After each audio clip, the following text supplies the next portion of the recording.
What is up, everybody? It's CJ Plays here, and I'm back with another Sims 4 ranking video. Today we're going to be ranking all of the Sims 4 game packs. Now, I did a video a really long time ago where I ranked all of the expansion packs at the time. It's out of date now because it doesn't include the high school pack, but it has all the other ones, so I can leave that one linked down below if you want to check it out. But today we're going to be ranking the game packs. So, I have three categories. I have the must buy, the get it on sale, and then I have the skip. Skip basically just means if I didn't already own it, I probably wouldn't have bought it again. So you could probably just skip it, you know?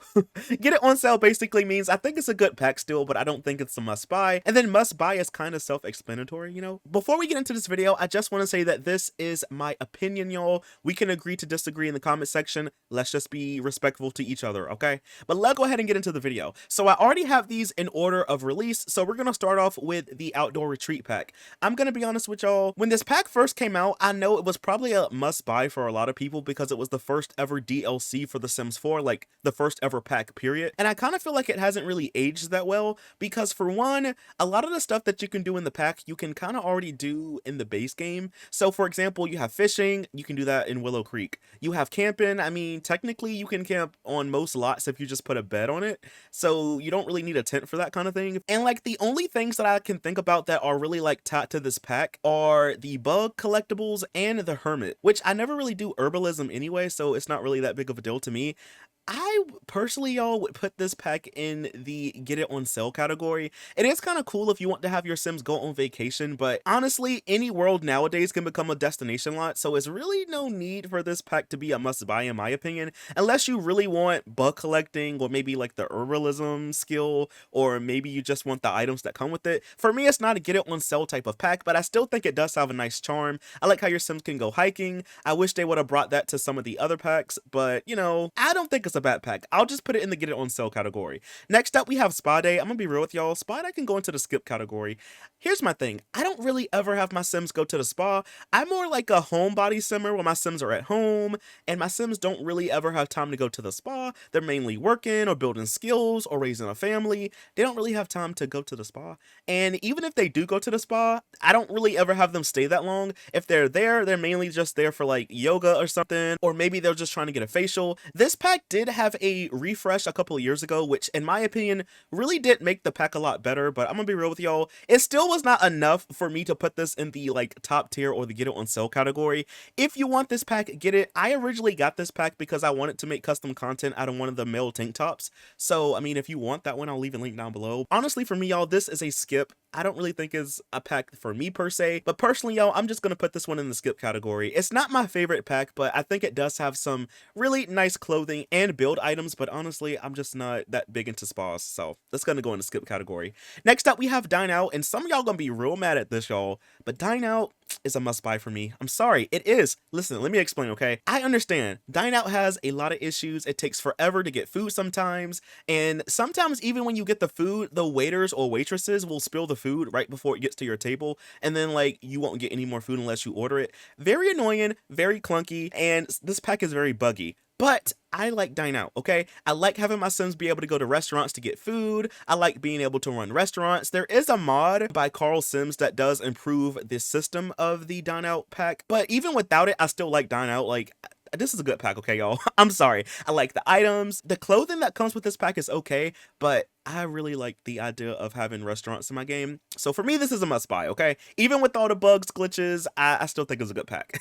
Next up, we have Vampires. Vampires is also going to go in the must buy category. I'm going to be honest with y'all. It wasn't really until this pack came out that I really played around or even liked the occult Sims. I mean, I would play around with them ever so often, but I never was really a fan until this pack, y'all. Like, honestly, the vampires were so well done in this pack. I think they're better than the Sims 3 vampires. I mean, we got those things twice. I think one of the cool things about vampires this time around is that we have a skill tree, and I like how you can kind of pick what skills you have for your vampires. I think that was a really nice feature, and I like how it kind of contributed over to like spellcasters and werewolves and stuff like that. So for me, that is a really good. I do wish, however, that the world that came with it, Forgotten Hollow, was a little bit bigger. It only comes with a couple of lots, so if you like playing with a lot of vampires, then you're gonna probably have to switch over to a different world after a while. But I still think this is a good pack, y'all. I really think they flushed out vampires, and honestly, I love it. So I'm gonna put this in the must buy category. Next up, we have Parenthood. I'm gonna also put this one up here in the must buy. I'm gonna be real with y'all. I'm a family simmer. I love having families. I love being able to raise my kids. And Parenthood puts a lot more emphasis on that parenting aspect. You can like set rules. You can have your Sims do chores and stuff like that. And it kind of influences the kind of Sim they'll be when they age up. And I think that's a really cool feature because oftentimes in like The Sims 3, I kind of just get my kids to a good space where they have their homework done. I aged them up and that's pretty much it. But in this pack, it kind of can determine like how your Sims will turn out, what kind of character values they'll have when they grow up. So like responsibility, conflict resolution, stuff like that. I think it's a really cool pack, and I do like the items that come with it. Very like colorful and like family oriented. I'm a family simmer, like I just said, so I love this pack. It was going to be a must buy for me regardless. It is a little bit annoying though when the kids and toddlers start making messes. I'm like, can y'all please get it together? But all things considered, it's one of my favorites, so I'm going to put this one in the must buy category. Next up, we have Jungle Adventures. I'm gonna be real with y'all. Jungle Adventures is a get it on sale kind of pack. The only reason is because I don't really ever play around with it that much. I think one of the best things about this pack that I'm kind of shocked didn't carry over to the other packs was the Salvadoradian culture skill. If you don't know, there is a skill with this pack where your Sims can actually talk to locals and try food and drinks and listen to music, and they can like build a culture skill, which basically just means they're learning more about the surroundings. That would have been so cool for Mount Komorebi and Sulani and any other like cultural world going forward. I think that would have been a nice touch for those worlds because it kind of like makes you want to learn more about it, the people that live there and that kind of thing. But those packs doesn't have it, but this one does though, and I think that's a really nice touch. Now when it comes to like exploring the tombs and stuff like that, I like how they are randomized, so every time you go it's like a different one, and I do like how you have to keep going back to get all the different like relics and stuff like that. But I don't really ever play around with this pack that much. I'm like I said, yo, I'm more of a home body simmer. My Sims aren't really going to that many places, especially in The Sims 4, because I do not want to sit through a loading screen if I can help it. So usually my Sims are at home, they're not really out and about, but every once in a while I do like going to Salvadorada, and I also really do like the archaeology skill. Like your Sims can even become famous with it. It's really cool. I've done it one time and it was really fun, so I'm gonna put this one in to get it on sale though. Like I said, it's not a must buy for me, but I am really glad that I have it in my game, so we're gonna put that one there. Next up, we have the Realm of Magic. Yo, I really want to put this in must buy. Like I was so hyped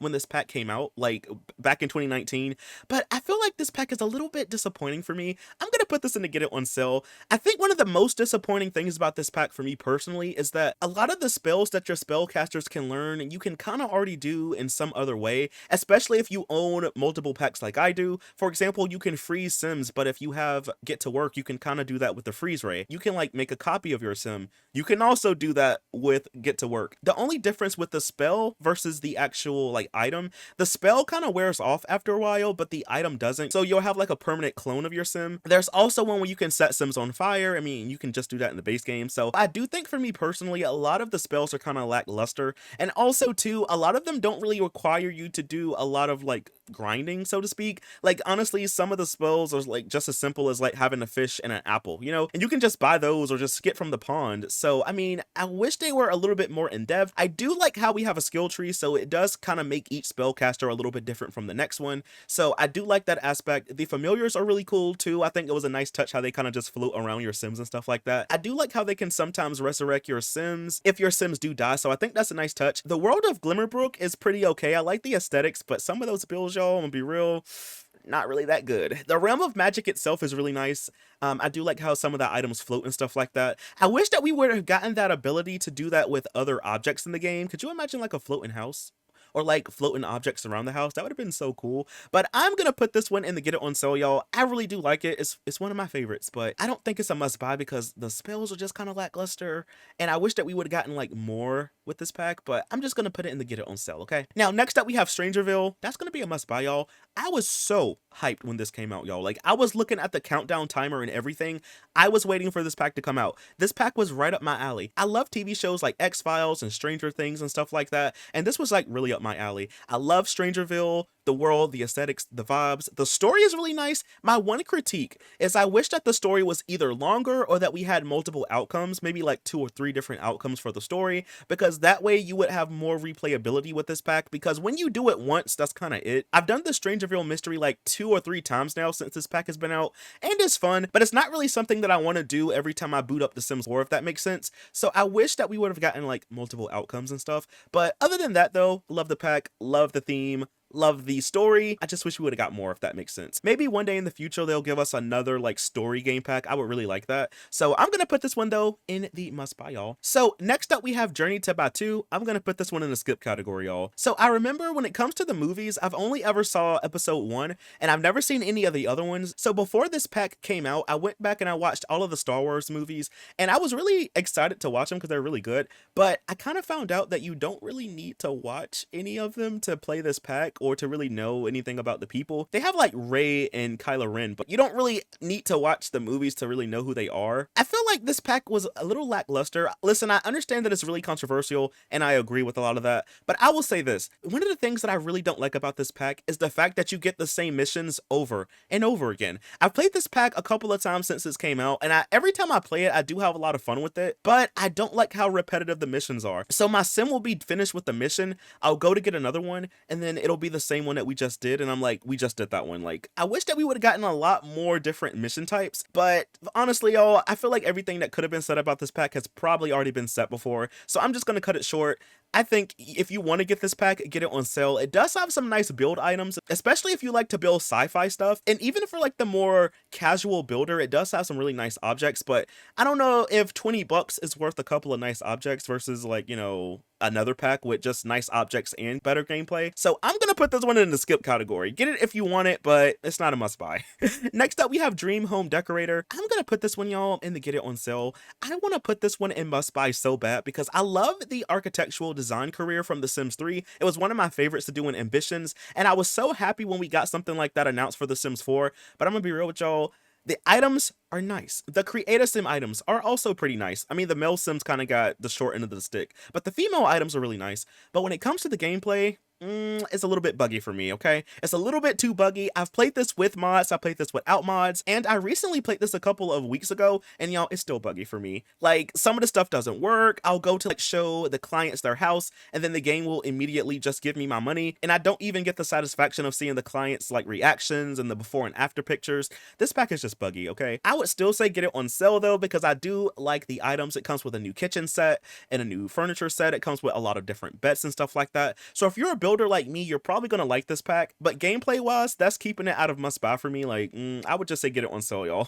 You get a bunch of new items, some good gameplay when it works, and some really good Creative Sim assets, but if the pack would have worked better, it would have been like a must buy, if that makes sense. So next up, we have the My Wedding Stories pack. I'm gonna put this one in the skip category, y'all. Listen, this pack has so many issues. We kind of knew that there was gonna be issues anyway when the pack got released because we seen it in like the developer live stream, Game Changer early footage we saw, so we knew this pack was going to be buggy. They did say that the pack wasn't going to be buggy like when it came out day one, and I don't know about y'all, but it was still giving issues.